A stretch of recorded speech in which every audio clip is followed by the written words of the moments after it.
the Trump administration is agreeing to begin a formal transition to presumptive President-elect Joe Biden. It comes after Michigan officials certified a Democratic candidate the state winner, marking another major setback in Trump's bid to stay in the White House. For more on that, let's cross live to our correspondent Sean Kellips in Wilmington, Delaware. That is Joe Biden's hometown. Sean, tell us more about the biggest news regarding this developing story overnight, the announcement from the General Services Administration.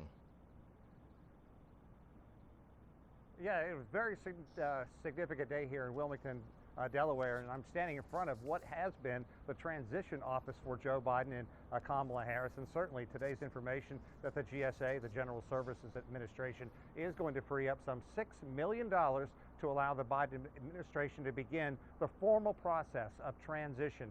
Now, this is going to be an all-encompassing task that really calls on hiring a number of people, the difficult operation of staffing and funding and operating the White House. But this is a very important step, and certainly one that Donald Trump has been fighting with all his legal challenges going forward.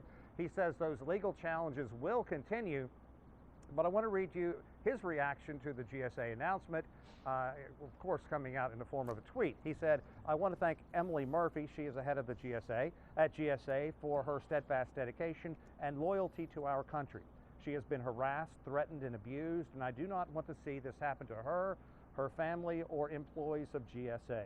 Our case strongly continues. We will keep up the good fight, and I believe we will prevail.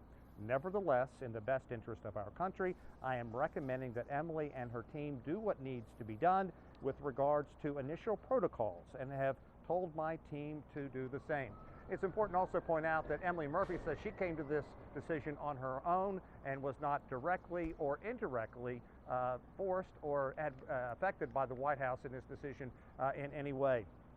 You also talked about a couple of other very important items, Pandang, that happened today. Michigan certifying the election, and that is incredibly important as well. It basically means that the 16 electoral delegates needed for the 270 to become the next president of the United States will go to Joe Biden. There was some concern that at least one Republican member on this election committee would try and hold up the process. Trump has challenged the election not only in that state but a number of others as well. Virtually every one of these legal challenges has been overturned, and Trump is digging in his heels. He simply does not want to admit or concede defeat in the 2020 election. One final note, Pandang, Georgia, too, another state that is hotly contested. Biden apparently winning by a narrow, very razor-thin margin. That state has also cleared the way for the recount after certifying their election, and by all indication, elections officials, the governor, the Secretary of State, all Republicans. The first information coming out of there is there's nothing on the horizon that can overturn the results there. So apparently also clearing the way for Joe Biden to receive the electoral votes down in that way. Very significant day so far here in Wilmington, Delaware, as darkness begins to settle over on this Monday evening here in the U.S. Pandang? Sean, let's talk a little bit more about that fight described by Donald Trump. So as you just mentioned, he's not conceding and he will continue to challenge the election results. How long will this race drag on? Well, I think that if you talk to the Biden people, they certainly hope that it's going to be over sooner than later, if not just for the good of the country, but also preserving the democracy within this nation, the peaceful transfer of power that has always happened in the United States, and the fact that virtually every other president who has served only one term and lost has always simply admitted defeat and moved on.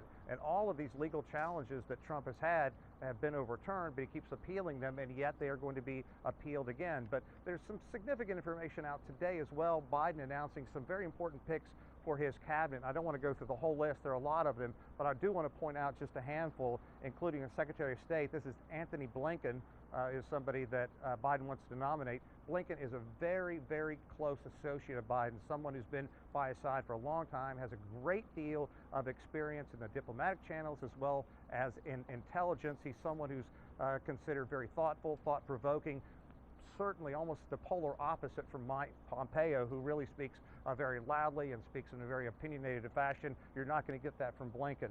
Secondly, Alejandro Mayorkas is going to be nominated for the head of the DHS, the Department of Homeland Security. This is important because he's a Cuban-American immigrant, and the fact that he understands the difficulties that immigrants do go through is going to be important, and certainly a lot of his attention, Pandanga, is going to be focused on the Mexico-U.S. border, where the wall has been going up and where families have been separated, where children remain separated in many cases, hundreds of cases. They still cannot unite those children with their parents. And one final note, also the U.S. Ambassador to the UN, Linda Thomas Greenfield, will be nominated. Once again, she's important because she is one of the first people that Trump really purged when he came in and tried to basically ferret out all the longtime State Department employees and put in his own people. So what you're seeing is a lot of experience come to the table, and a very significant, they're going to have the $6 million to begin the formal transition.